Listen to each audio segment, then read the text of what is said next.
Shalom, perkenalkan nama saya Tesalonika Brigitala Subuh dari kelas A6 Program Studi Ilmu Keperawatan Universitas Pembangunan Indonesia Manado. Saat ini saya akan menyampaikan materi video tentang seks bebas sebagai persyaratan UTS. Kita masuk dalam pembahasan. Yang pertama, definisi seks bebas. Manusia adalah salah satu makhluk yang dalam meneruskan hidup jenisnya memerlukan pasangan untuk dapat melakukan regenerasi. Dalam proses regenerasi ini dikenal dengan seks, yaitu hubungan yang terjalin antara jenis satu dengan lainnya. Hal ini memerlukan kekuatan utama agar generasi manusia tidak punah. Para ahli pendidikan telah sepakat bahwa remaja adalah mereka yang berusia antara 13 tahun sampai dengan 18 tahun. Seorang remaja tidak lagi dapat dikatakan sebagai kanak-kanak, namun masih belum cukup matang untuk dapat dikatakan dewasa. Mereka sedang mencari pola hidup yang paling sesuai baginya, dan ini pun sering dilakukan melalui metode coba-coba walaupun melalui banyak kesalahan. Berikutnya pengertian seks bebas secara umum. Yang pertama, seks bebas adalah sebuah perilaku berisiko yang merupakan sebuah hasil akumulatif dan kombinasi sejumlah faktor yang mampu menerabas norma-norma tersebut. Kita pelajari sejak kecil dan kita yakin seks bebas itu sebuah hal yang dilarang. Yang kedua, seks bebas merupakan perilaku tidak terpuji yang melanggar nilai-nilai spiritual. Semua ajaran agama mengajarkan nilai dan norma dalam bergaul, dan tentunya semua agama tidak setuju adanya seks bebas. Yang ketiga, seks bebas tidak menunjuk nilai yang berlaku. Yang keempat, seks bebas merupakan tingkah laku yang didorong oleh hasrat seksual yang ditunjukkan dalam bentuk tingkah laku. Berikutnya pengertian seks bebas menurut agama Kristen. Kejadian 1 ayat 27-28. Maka Allah menciptakan manusia itu menurut gambarnya, menurut Allah diciptakannya dia laki-laki dan perempuan diciptakannya mereka. Allah memberkati mereka, lalu Allah berfirman kepada mereka, beranak cuculah dan bertambah banyak, penuhilah bumi dan taklukkanlah itu, berkuasalah atas ikan-ikan di laut dan burung-burung di udara dan atas segala binatang yang merayap di bumi. Dari kutipan ayat Alkitab di atas dapat disimpulkan bahwa agama Kristen memandang hubungan seks sebagai suatu berkat yang diberikan Tuhan yang harus dipelihara dan dirawat.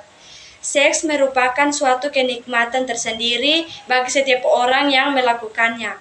Namun, ada suatu syarat untuk dapat melakukan hubungan seks, yaitu melalui berkat Tuhan dengan melakukan pernikahan kudus.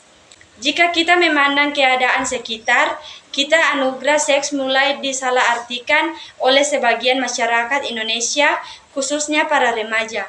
Seks menjadi sesuatu yang murahan yang dapat diperjualbelikan dengan uang. Berikutnya alasan melakukan seks bebas.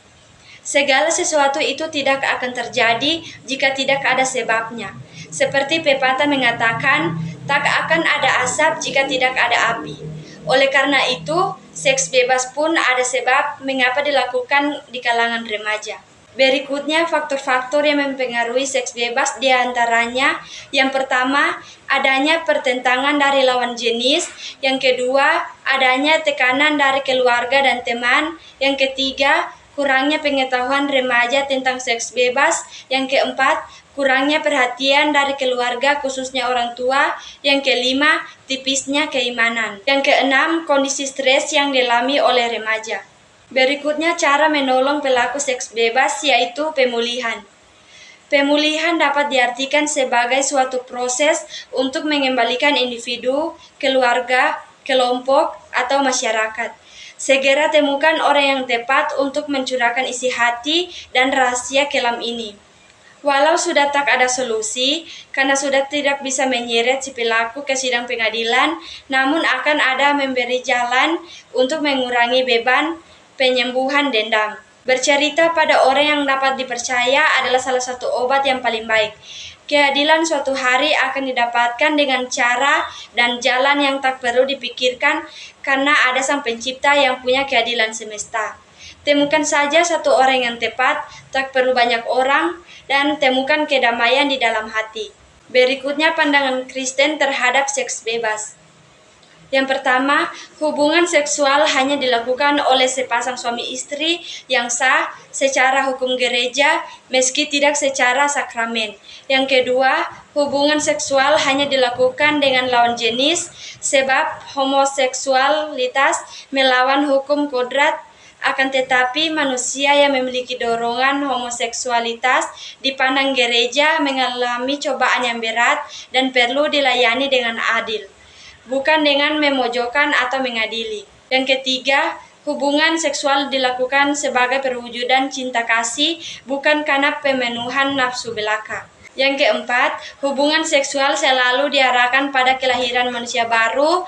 Oleh sebab itu, upaya kontrasepsi buatan seperti kondom, spiral, suntik, dan lain-lain dipandang sebagai persetubuhan yang tidak mengarah pada kelahiran dan dilarang oleh gereja.